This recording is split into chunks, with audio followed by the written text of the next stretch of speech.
let's say that you went to an amusement park and you were there with your friends and they all decided that they wanted to go on this crazy roller coaster. It's got the ups and downs, the spins, whatever the case may be, some crazy roller coaster, and you say, hey, I don't want to do that. And they say, oh, well, come on, it's not a big deal. And you're like, no, I hate roller coasters. Those are terrible. I would never get on one of those. You might think that it seems rational or that it's no big deal, but what actually comes from that thought process is a lot of what is considered unconscious bias. And unconscious bias has a lot to do with your fight or flight response, which stems from the amygdala part of your brain. The amygdala is responsible for triggering your fight or flight. And when you come into a situation where you don't like something, your fight or flight technically is triggered from that effect. And a lot of it has to do with your memory and how you formed your opinion on said subject. So roller coasters, for example. If you have a memory from those movies that whatever it's called, where they all end up dying and whatever the case may be, you might have an unconscious bias on roller coasters because you've seen or videos online of people falling off roller coasters, because statistically it's extremely rare for you to be unsafe on a roller coaster. But when you see a lot of those things, your brain in the hippocampus, which is a part of forming memories, will come up with a connection to that. So the hippocampus, which has your memory, and you will remember said video online or the movie that you watched about people dying on a roller coaster, whatever the case may be, those connect to the unconscious bias, and a lot of your unconscious bias is based on things that you remember. For example, I have a fear of spiders. I don't have a fear of spiders because of some, oh, they look ugly. A lot of my fear of spiders has to stem from when my dad was deployed, and one night I woke up thinking, oh my God, he's not going to make it back. And I woke up with the feeling of spiders crawling all over me. And that, in my brain, has now connected that to I don't like spiders, because I don't want to feel like spiders are crawling on me again. I literally hate spiders. They are so gross to me. So your memory has a lot to do with that.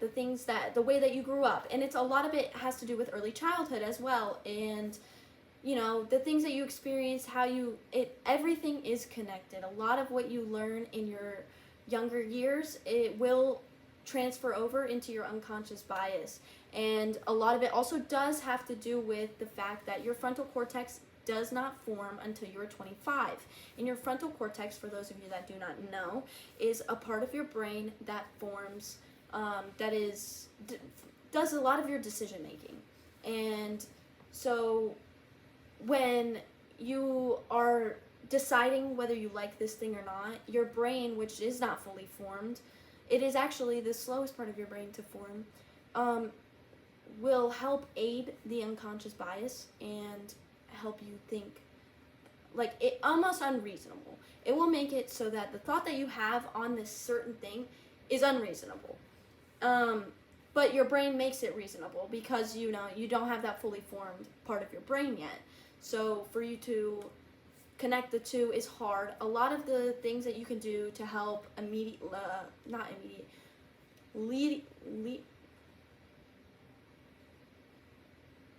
to help get rid of your unconscious bias is to have, one, getting older, letting your brain fully form, and two, a lot of it has to do with having self-reflection. Stopping whenever you come up with a decision and so great example, you see somebody on the street that you went to school with, you don't like them. Stop for a second and go, why do I not like them? Why am I hating on this person that I haven't talked to in however many years it's been, right? And then stop and think and go, it's been 2, 3, 4, 5 years, and I still don't like this person. I don't know who they are, so why do I not like them? People change, and they could be a whole different person. That situation has already passed. a lot of it has to do with self-reflection and stopping for a second and thinking, should I be thinking like this? Is this rational? Is this a rational thought to have? And that can actually help with your brain progress and growing your brain. And, that is definitely something a muscle that you can still grow also on your body. It's something that I think everybody should think about, and I think you should have a lot of self-reflection whenever you sit at night. Just take some time to yourself, reflect on the things that you've said or the things that you did or the reasons that you don't like something. Like, I used to hate reading, now I love reading. I didn't like reading because of whenever I was reading in school in the past. Now I love to read. I love reading. I picked it up again, I tried it again, and I actually love it, so I've been missing out on that. But I finally learned that I do actually enjoy reading. I've done a lot of research on this. In my free time, this is not my major. I have no reason to study it. I have several books sitting on my bookshelf teaching you about the psychological mindset and the tricks and tips that play into the brain and how complex it really is.